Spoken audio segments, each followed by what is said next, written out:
کو سمیٹ کے ختم کرتا ہوں. قرآن کا جو اصل ٹاپک ہے وہ کیا ہے کہ اس کائنات کو کوئی بنانے والا ہے اور اس کائنات کو بنانے والا ایک ہے, اس کا کوئی شریک نہیں ہے. شرک کو بھی ڈیفائن کیا کہ شرک کی ڈیفینیشن کیا ہے, اپنی طرف سے نہیں. آج بہت سے لوگ شرک کر رہے ہیں صبح شام, لیکن وہ کہتے ہیں ہم مشرک نہیں ہیں. تو اس میں بھی جیسے میں نے بتایا بہت سے لوگ برائی کر رہے ہیں لیکن اپنے آپ کو برا نہیں مانتے کیونکہ برائی کی ڈیفینیشن ہی چینج کر دی انہوں نے.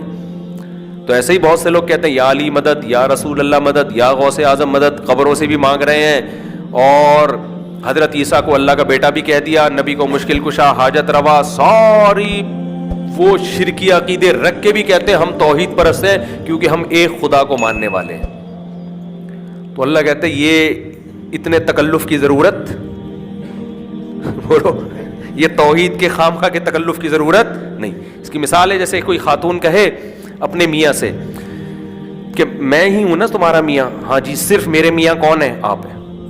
اچھا پھر اس کے ساتھ کیوں گھوم رہی تھی بائک پہ بیٹھ کے, اتنا چپک کے بیٹھی ہوئی تھی اس کے ساتھ, راتیں بھی اسی کے ساتھ گزارتی ہو, کبھی میں دیکھتا ہوں کہ اس کے ساتھ تم ہنس ہنس کے باتیں کر رہی ہو حالانکہ وہ تمہارا نامحرم ہے, کبھی اس کے ساتھ کہتی وہ تو ٹھیک ہے میرے ان سے بھی تعلق ہے اور وہ ٹھیک ہے, یہ آپ کا بیٹا ہے, یہ فلاں کا ہے, یہ والا فلاں کی سے میں نے جو ہے نا اس کے ملاپ سے ہو گیا تھا اور یہ ہو گیا تھا, میاں میرے صرف تم ہی ہو. وہ کیا کہے گا بیگم اس تکلف کی ضرورت, اتنا نیک بننے کی ضرورت آپ کو نہیں ہے. یہی کہے گا نا کہ جب میں میاں ہوں تو اس کا مطلب کہ بھائی جو ریلیشن میاں سے ہوتا ہے وہ مجھے سے ہوگا, کسی اور سے نہیں ہوگا. تو آج کا مشرک بھی یا علی مدد, یا رسول اللہ مدد, نبی مشکل کشا, حاجت روا, عالم الغیب, نور بشر کی فہرست سے نکال دیا, اور جناب یا اللہ سے مدد مانگو, نبی سے مدد مانگو, قبروں سے جا کے بزرگوں سے مدد مانگو, جو مرضی کرتے رہو. ایسا تگڑی توحید ہے کہ بی بی تمیزہ کا وضو بھی اتنا تگڑا نہیں تھا, یہ ٹوٹتا ہی نہیں ہے. بی بی تمیزہ کو نا مولوی صاحب نے کہا نماز پڑھا کرو, اس نے کہا کیسے, مجھے وضو نہیں آتا, اگر وضو آتا ہوتا تو میں پڑھتی. انہوں نے وضو کرا دیا اس کو, پورا اپنے سامنے لوٹے سے وضو کرایا. کاپ تو پڑھو, اس نے نماز پڑھ لی. مولوی صاحب چلے گئے کہیں سفر پہ, 10 سال کے بعد آئے.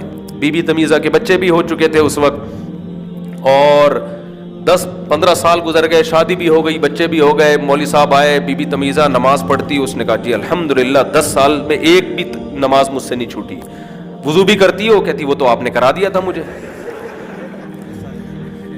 تو ہمارے استاذ یہ واقعہ بیان کر کے کہتے تھے کہ بی بی تمیزہ کا وضو 10 سال میں بچے پیدا ہونے سے بھی نہیں ٹوٹ. ادھر لوگوں کا وضو ذرا سی ہوا خارج ہو ٹوٹ جاتا ہے, اتنی سی ہوا. بعض وہمیوں کا تو کنفیوژن سے ٹوٹ جاتا ہے کہ پتہ نہیں شاید ٹوٹ گیا, وہ احتیاطاً کر رہے ہوتے ہیں دوبارہ. اور بی بی تمیزہ کا شادی ہو گئی, بچے ہو گئے, مگر ایسا پاورفل وضو ہے کہ ابھی بھی.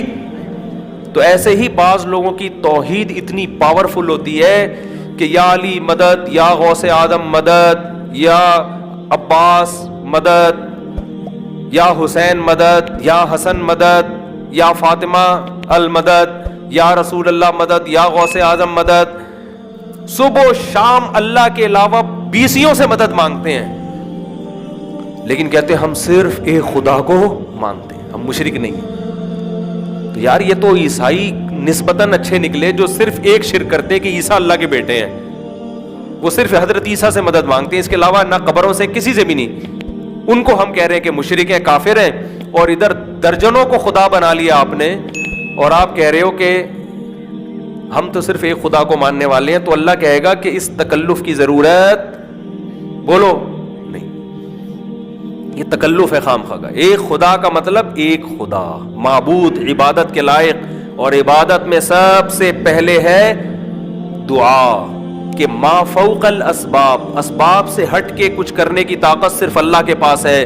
باقی دنیا کی ہر مخلوق وہ اسباب کی محتاج ہے. اسباب ہوں گے تو وہ کچھ کریں گے, اسباب نہیں ہوں گے تو وہ کچھ بھی نہیں کر سکتے. پولیس سے جب آپ مدد مانگتے ہیں یہ شرک نہیں ہے, کیونکہ پولیس اسباب اختیار کر کے مدد کرے گی.